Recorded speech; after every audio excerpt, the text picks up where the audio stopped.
Elizabeth, moro em Santa Maria. Meus filhos, quando era pequeno, ficavam em casa, porque não tem creche próximo de casa. E hoje já são de maior, ficam só. Os meus filhos ficam em casa porque eu moro muito distante da escola, para deixar eles na creche. Eu tenho um filho de 4 anos e outro de 2 anos. E eu moro em Santa Maria. Onde eu moro não tem creche. Um estuda no Gama, o outro estuda na escolinha particular. Eles ficam em casa depois da escola. Eu deixo na vizinha, sabe? Tinha que ter, né? Porque tá ruim deixar para poder trabalhar, porque senão é difícil. A gente já não ganha aqui quase nada, que tem que pagar. Trabalho aqui no banco há 11 anos. Na época que eu tinha, minha filha era pequena, eu tive que pagar. Ela tinha 7 anos, eu tive que pagar uma pessoa para ficar cuidando dela. Quando eu comecei a trabalhar aqui, tenho 13 anos, meus filhos ficavam em casa sozinhos.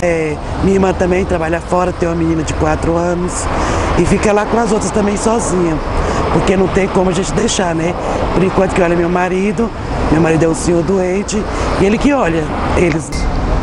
Tinha uma filha de 6 anos e a esposa trabalha, deixa na casa de uma mulher, porque onde eu moro não tem creche, né? Aí a gente paga R$160 para deixar a criança lá na casa de uma vizinha lá.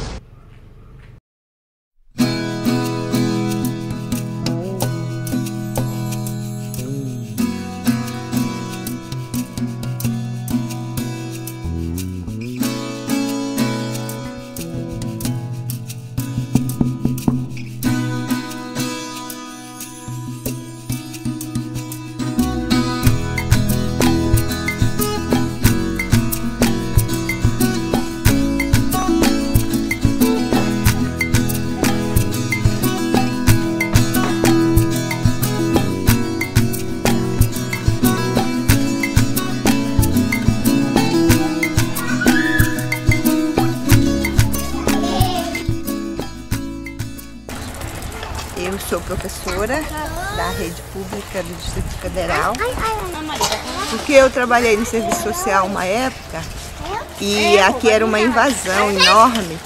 E quando a gente ia fazer as visitas nas casas, tinha muita criança sem a proteção mínima, e algumas crianças ficavam trabalhando no lixão e tiravam comida de lá também.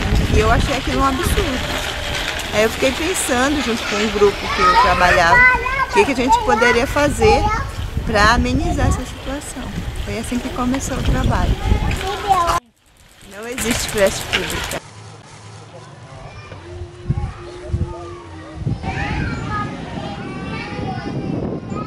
Por que a gente começou o trabalho com creche, né, aqui no Varjão?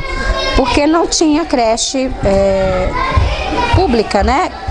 E assim, a gente já tinha um grupo que fazia alfabetização de EJA, né? E eu era uma das coordenadoras. E aí, com o contato diário, né, com as mães, com a comunidade, elas sugeriram, né, pediram bastante, né, para que a gente montasse uma creche. O que acontece? A gente não tinha espaço e nós improvisamos um barracão em uma área verde, que era um local que a gente morava, né, que eu morava na época, e nós começamos o trabalho da creche, né, bem precário mesmo, madeirite, né. Atualmente não existe creche pública aqui na nossa região e assim a gente tem muitos entraves, né, tem muita dificuldade para conseguir o apoio do governo.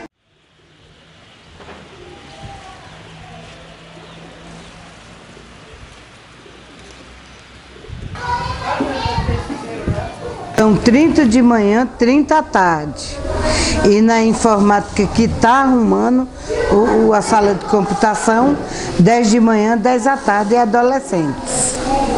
Agora, a parte de lá são os meus filhos, os que eu peguei a guarda. Terminei, não sei como, absorvendo algumas crianças que estavam numa situação de vulnerabilidade terrível, ou de extrema pobreza, ou de maus tratos, grandes maus tratos. E terminou, Nesses casos parece que nem era eu. Eles mesmo me adotaram.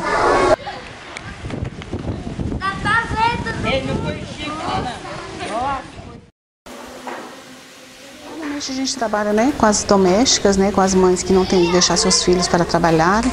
A maioria delas trabalham em Brasília, né? Então, assim, o que ganham não tem nem condições de estar pagando alguém para estar ficando com essas crianças. As mães aqui não pagam nada, deixam as crianças que ficam conosco de 8 da manhã às 17 horas. Nós começamos o nosso trabalho, não era nesse local, era na antiga creche, que era um lote só. Atendíamos de início 45 crianças, né? E depois das dificuldades, as exigências legais, precisávamos de um espaço maior. Foi quando nós adquirimos esse novo lote onde nós estamos. Não existe outra creche na comunidade, só a nossa. São tudo filhos de mães solteiras, tem mães e pais doentes, pais presos. Todos são filhos de pessoas que não têm como se manter. Eu atendo as mães que trabalham lá no lixão e mães que são diaristas, que antes o trabalho era voltado só para as mães do lixão. Aí depois teve muita procura de crianças em que as mães iam trabalhar de diarista e não tinham com quem deixar as crianças, nós resolvemos abrir para a comunidade também. São diaristas, são faxineiras, são jardineiros, né? E por conta disso, né, a escolaridade já está lá embaixo. Então, assim, mais um motivo para que os filhos tenham pelo menos esse direito. A gente recebe as crianças pela manhã por volta de 7. A gente tem quatro refeições. Aí a gente tem o café da manhã, que é por volta de 8h30. Às 11 horas serve o almoço, 11h30 escova os dentes, dorme de 11h30, descansa, né? De 11h30 até 1h30, 2 horas serve o lanche. A gente brinca, né? Tenta utilizar os recursos que a gente tem. Por exemplo, a gente faz muita massinha caseira, trabalha com recorte, né? Tem muito EVA, que não é muito caro. Então esses meninos estão protegidos, guardados, com as alimentações certinhas. Conseguimos da rede de voluntários que nos ajuda. Coisas pequenas, mas que faz uma diferença enorme para quem não tem nada.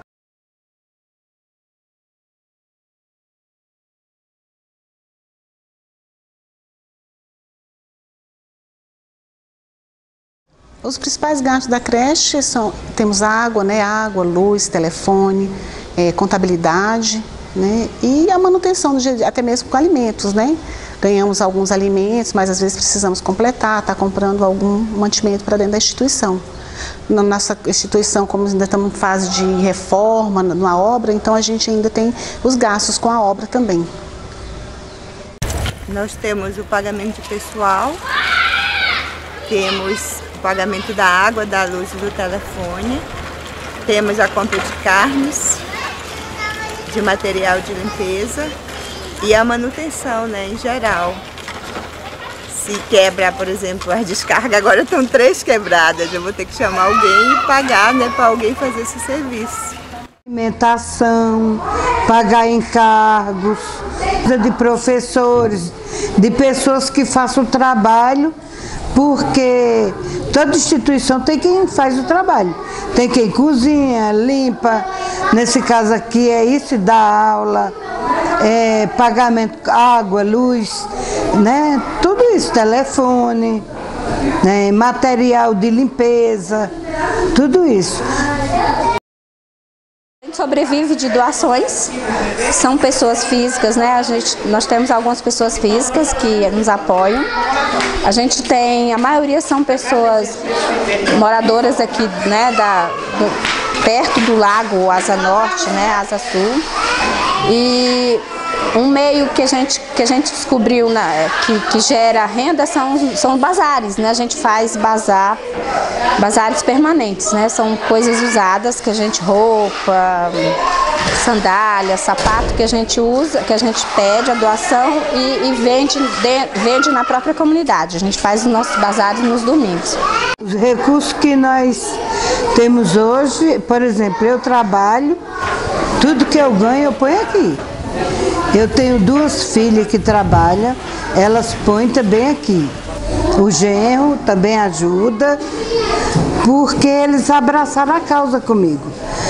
E os voluntários, que são nossos anjos, os voluntários se organizaram cada um dá alguma coisa. Um dá roupa para bazar, para a gente fazer bazares, essas coisas de bazar. Outro dá feijão, outro dá arroz. Um traz verdura no domingo. Cada um dá uma coisa. Então o SOS também ajuda, né?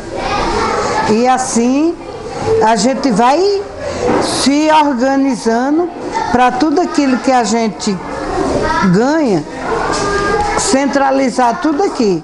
Nós temos uma contribuição do SOS Cidadania de R$1.000 por mês. Temos 4 padrinhos, cada um doa R$100 por mês. Aí já dá 1.400. Temos o bazar e a contribuição das mães, dá entre R$780 a R$840, mais ou menos, é variável no mês. E só, não temos mais nada. O resto eu completo, né, com o meu salário, é o jeito. O que falta, eu vou completando e aí a gente vai levando. Mas agora está muito difícil.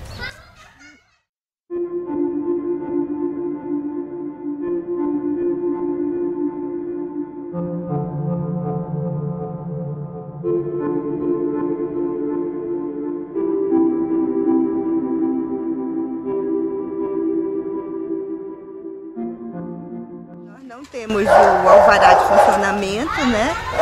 Porque a invasão ninguém tem, o habite-se ninguém tem o documento ainda, né? Tá só no papel.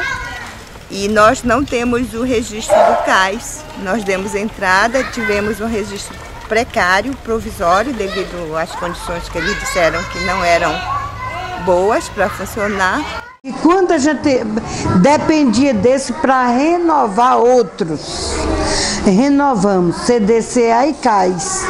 O CAIS e o CDCA tem que mandar um parecer técnico para a utilidade pública do Distrito Federal. Registra o estatuto, a ata da entrada no CNPJ, né, que a instituição precisa ter, e procura a administração com uma consulta prévia. É o bombeiro,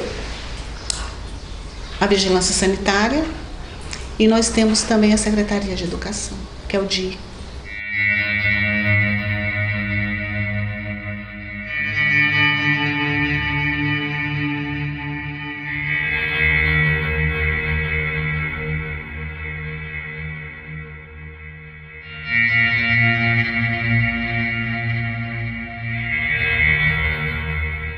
Mas no momento que alguém resolve cuidar daquela criança, ela recebe uma lista de dificuldades, de burocracias intermináveis. Quando você consegue uma coisa, surge outra. E assim são várias creches que nós temos acompanhado.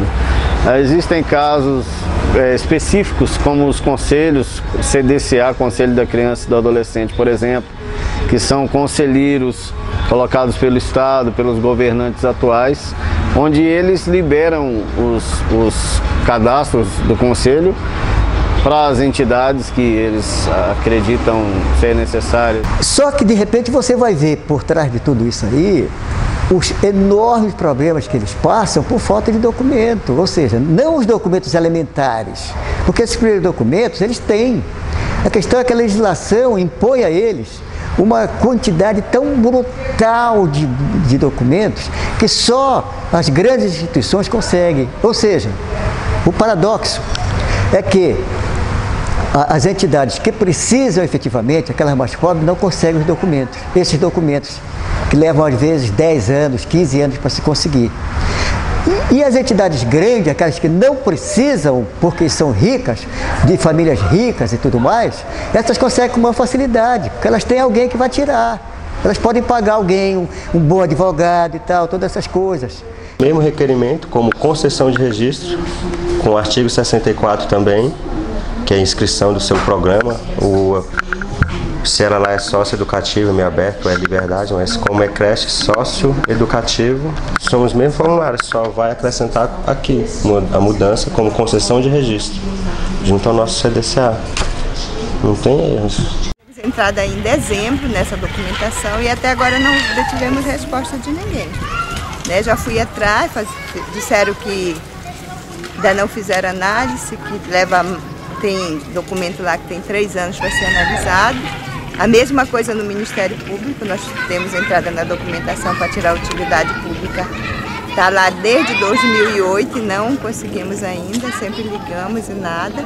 Está lá há muito tempo e a gente é pedindo e as pessoas estamos fazendo.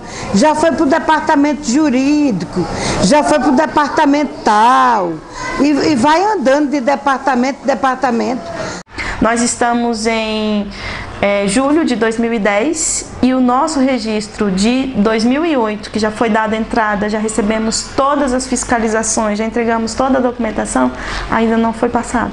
Nós ainda não temos o registro. Um órgão depende do outro. Eu não posso dar entrada em um órgão se eu não tenho um parecer favorável, né, de um anterior. Então é uma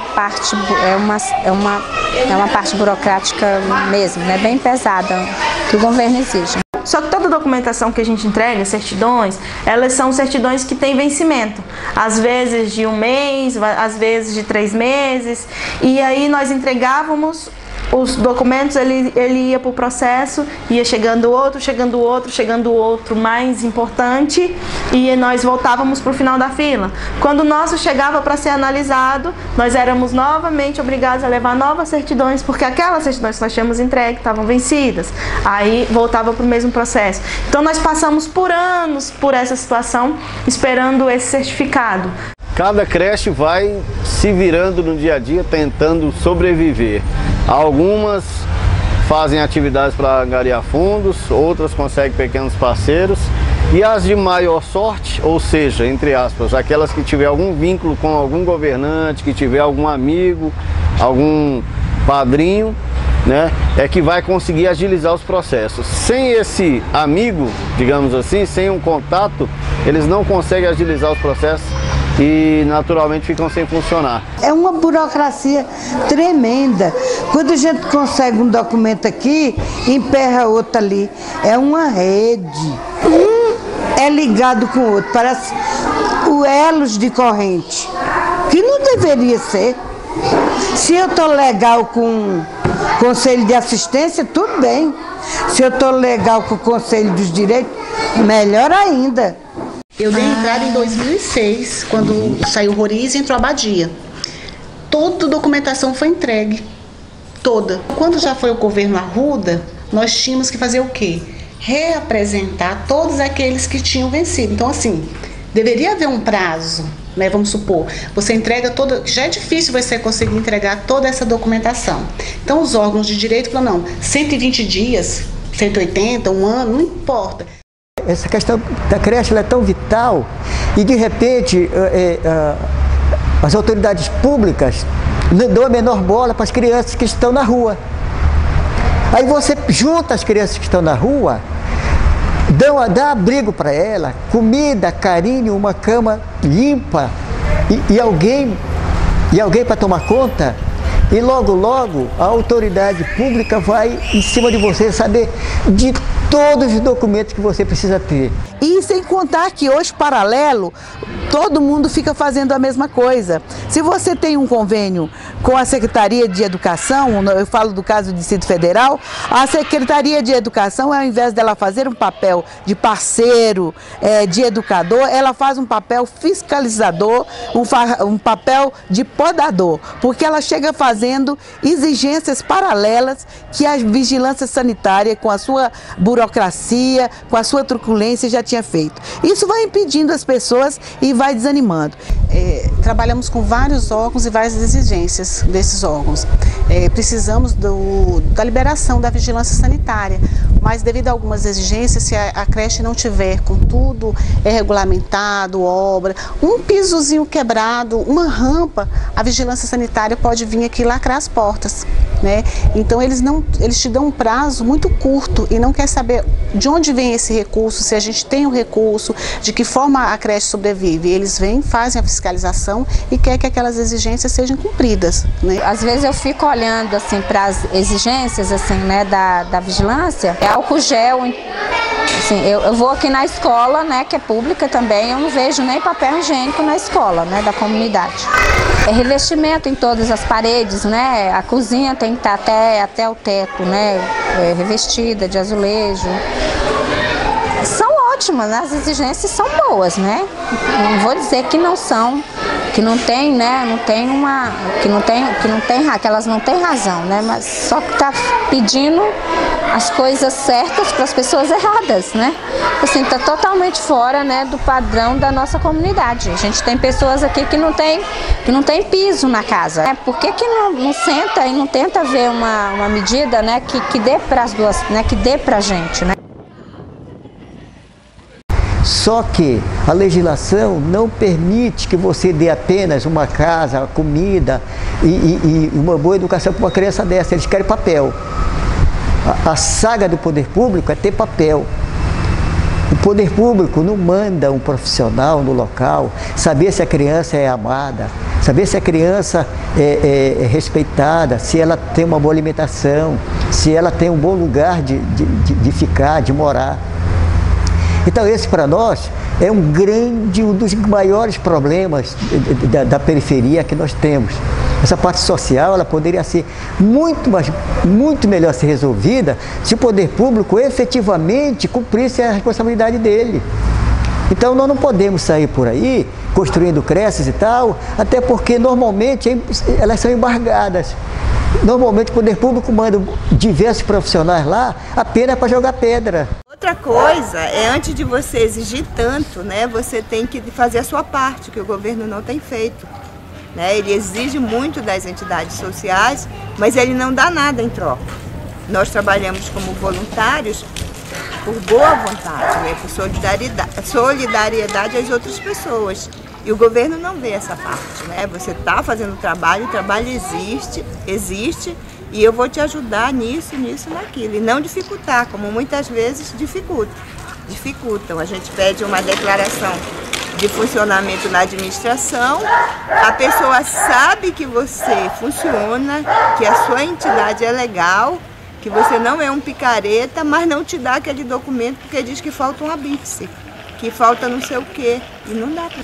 As crianças que por falta de uma creche ficam sozinhas na casa, pelo perigo a que elas estão expostas, elas podem ser recolhidas pelos órgãos competentes e encaminhadas a abrigos, onde elas passam a morar com muitas outras crianças e muitas vezes longe das famílias, que às vezes não têm condições de visitá-las nem nos finais de semana. Porque eles realmente não têm noção do que passa dentro de uma comunidade, das necessidades, das dificuldades. E chega fazendo tantas exigências, muitas vezes, que é impossível você concretizar os seus planos, os seus projetos em relação a um trabalho que realmente salvaria muitas vidas. São 6 creches que nós apoiamos hoje. Apenas uma, depois de mais de 25 anos, conseguiu todos os documentos necessários para fazer um convênio com a Secretaria de Educação. E hoje ela está plena, hoje ela tem mais de 1.100 crianças em 4 creches, lá em Ceilândia. Esse é um grande exemplo de cidadania, esse é o trabalho feito lá pelo Centro Comunitário da Criança, um trabalho extraordinário.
começou a cuidar tanto dos filhos quanto dos filhos das vizinhas na sala de casa. Enquanto as mães iam trabalhar, ela ficava com as crianças lá. Foi quando, um dado momento, tinha criança demais e nós precisávamos aumentar o espaço. E aqui nessa comunidade mesmo, na mesma quadra inclusive, nós temos uma igreja católica e lá nós tínhamos um barracão que estava desocupado e começou-se o projeto do Centro Comunitário da Criança lá. A igreja também tinha outras intenções com o espaço, então nós começamos com a nossa segunda luta, que foi a luta por um espaço para a creche funcionar. E aí foi quando nós fomos até, com mãe e criança, fomos até a administração de Ceilândia e solicitamos o espaço. E foi em 1986 que o Centro Comunitário da Criança se instituiu.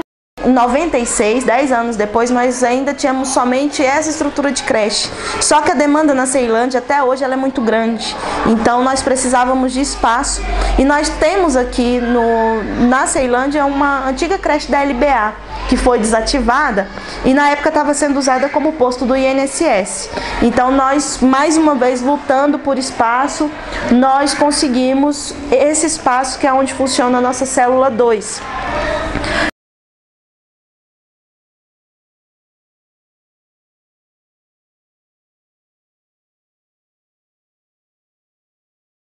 Nós conseguimos a nossa cadeira na Câmara Legislativa e lá nós ficamos 1 ano e meio apenas. Mas nesse 1 ano e meio nós podemos mudar muito da realidade de muitas crianças. Até então, até 2006, nós tínhamos 2 unidades, que era a célula 1 e a célula 2. E nós atendíamos a 250, 300 crianças. Hoje, o Centro Comunitário da Criança, ele possui 4 células, são 4 unidades de creche e mais 2 centros de produção, que é do atendimento às famílias e atendimento às creches. A gente tem o nosso carro-chefe, que é o atendimento às crianças, a gente tem a creche, mas as mães, de alguma forma, elas precisam participar.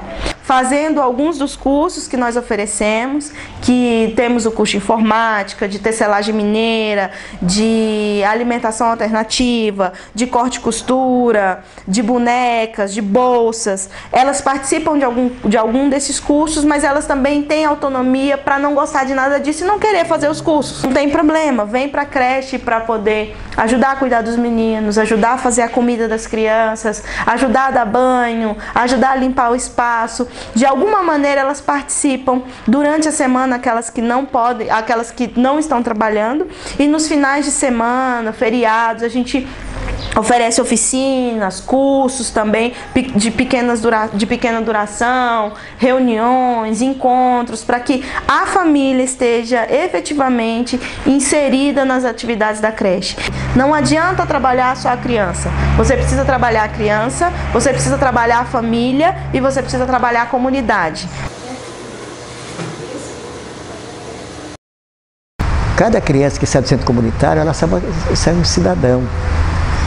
Tanto que nós temos N exemplos de crianças quando nós conhecemos há 17, 18 anos, e de todas elas estão bem empregadas, todas elas têm constituído família, todas elas têm um bom emprego, uma casa direitinho e tal, todas elas são pessoas muito dignas. Eu fui alfabetizada no Galpão, que é onde hoje nós funcionamos com atendimento às famílias, e hoje a nossa diretoria ela é toda formada por meninos que foram criados dentro da instituição.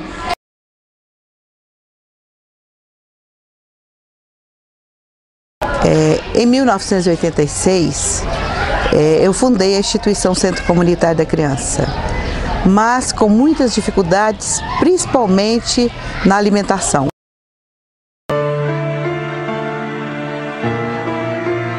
O maior problema era alimentar as crianças. Quando você vê uma criança passando fome, é como se você estivesse vendo um filho passando fome. É a mesma dor. Ela começou então a semear uma nova ideia. Ele nos deu um livrinho que tinha sido feito pela doutora Clara. E o livrinho mostrava muito daquilo que a gente já engateando fazia aqui, que era o aproveitamento de casca, de semente, de folha, de talos. E aí foi quando nós começamos o trabalho com a alimentação alternativa, com a multimistura, com o reaproveitamento. E surgiu por uma necessidade, por uma feliz coincidência, que foi conhecer a doutora Clara, que até hoje nos acompanha, que até hoje nos visita e nos orienta nessa questão da alimentação.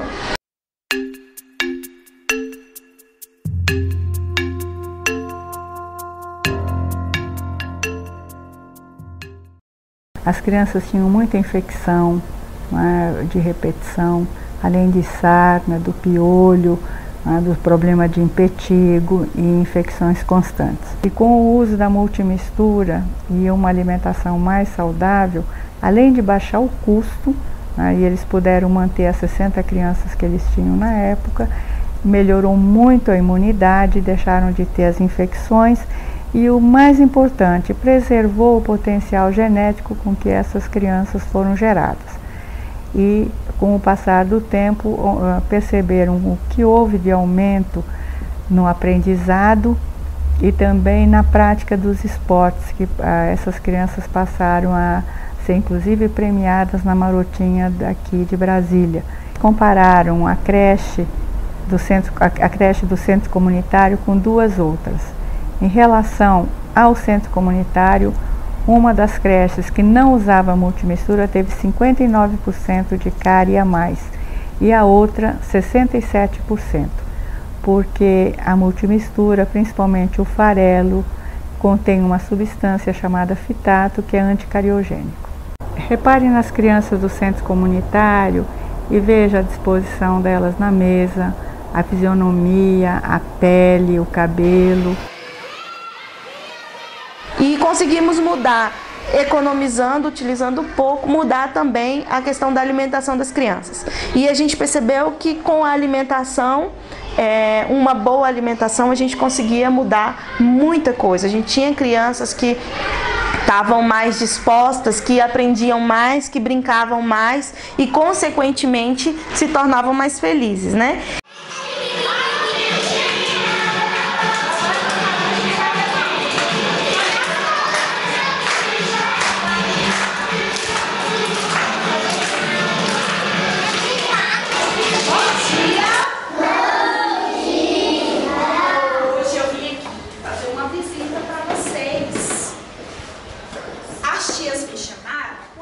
A sociedade civil, as autoridades públicas não percebem muitas vezes uma questão matemática, que o custo do menino, para você ter uma ideia, nós temos um trabalho com adolescentes e tal, na área do esporte.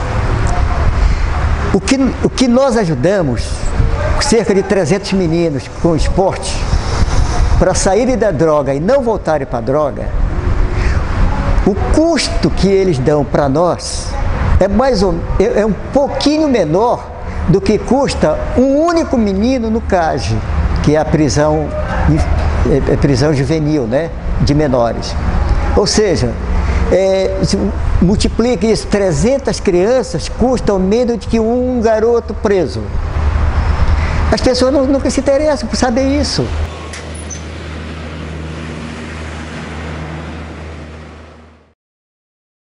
Nós somos nessa cidade, chamada Cidade Satélite do Distrito Federal, nós somos 600 mil habitantes e aqui nasce quase 8 mil crianças por ano. Filhos de meninos e meninas menores de 19 anos, de 10 a 19 anos. Meninos que não têm aonde morar, meninos que não concluíram nem o ensino fundamental, meninos que não têm profissão e que estão aí colocando seus filhos no mundo sem nenhuma expectativa. Crianças de 2, 3, 4, 5, até crianças de 8 anos que a gente sabe que não tem ainda uma maturidade.